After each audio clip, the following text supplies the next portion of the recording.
औज़ुबिल्लाहिमिनश्शैतानिर्रजीम बिस्मिल्लाहिर्रहमानिर्रहीम। अस्सलामुअलैकुम दोस्तों, Waseem Rajput advocate high court हाजिर खिदमत है। दोस्तों, काफ़ी ज़्यादा बहन भाइयों के मैसेज आए थे इनबॉक्स में कि माइक्रो फाइनेंस जो अदारा है उसके बारे में हमें कुछ गाइडेंस दीजिए, इख्तियार समात किसको है, जुरिस्डिक्शन किस कोर्ट्स को है।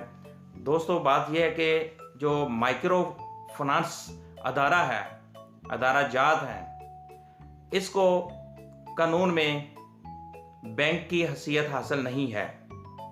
इसके खिलाफ बैंकिंग कोड की बजाय ऑर्डर 37 का जो दावा है वो सिविल कोर्ट में फाइल होगा।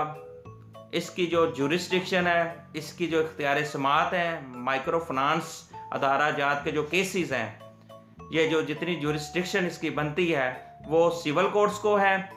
और इनमें अगर मिसाल के तौर पर किसी दोस्त ने माइक्रो फाइनेंस से कर्ज लिया हो, लोन लिया हो और वो वापस कर रहा हो रेगुलर, लेकिन इसमें कोई भी बैंक की तरफ से कोई कोताही रह गई हो या उस बंदे ने कहा है मैंने पैसे सारे उससे ज़्यादा पे कर दिए हैं, तो वो स्टे जो लेगा वो सिविल कोर्ट से स्टे लेगा। इसका इख्तियार समात सिविल कोर्ट को होगा।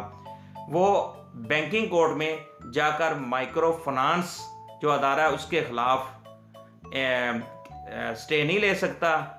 तो इसमें अदालत आलिया के कुछ साइटेशंस हैं, फैसला जात हैं और उसमें जुरिस्डिक्शन का बताया गया है। स्पेशली तौर पर 2018 CLD 1196 और दूसरा 2018 CLD 116, इन दो साइटेशन में जजमेंट्स में क्लियर बताया गया ये जो जुरिस्डिक्शन है माइक्रो फाइनेंस अदारा जात की, ये बैंकिंग कोर्ट को इख्तियार समात नहीं है।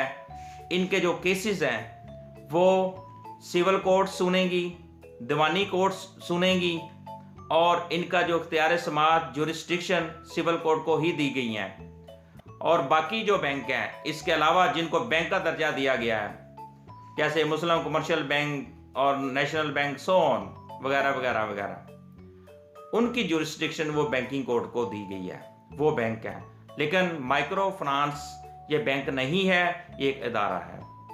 दोस्तों, मेरा चैनल आप सब्सक्राइब करते रहें ताकि आपको नई आने वाली वीडियो मिलती रहें और आपको कानून से आगाही मिले। तो इसमें जब भी कोई केसेस आप स्टे मैटर लेंगे, स्टे का इशू हो या कोई लेने देने का इशू जो होगा वो आप सिविल कोर्ट से ही रजू कर सकते हैं। अस्सलामु अलैकुम।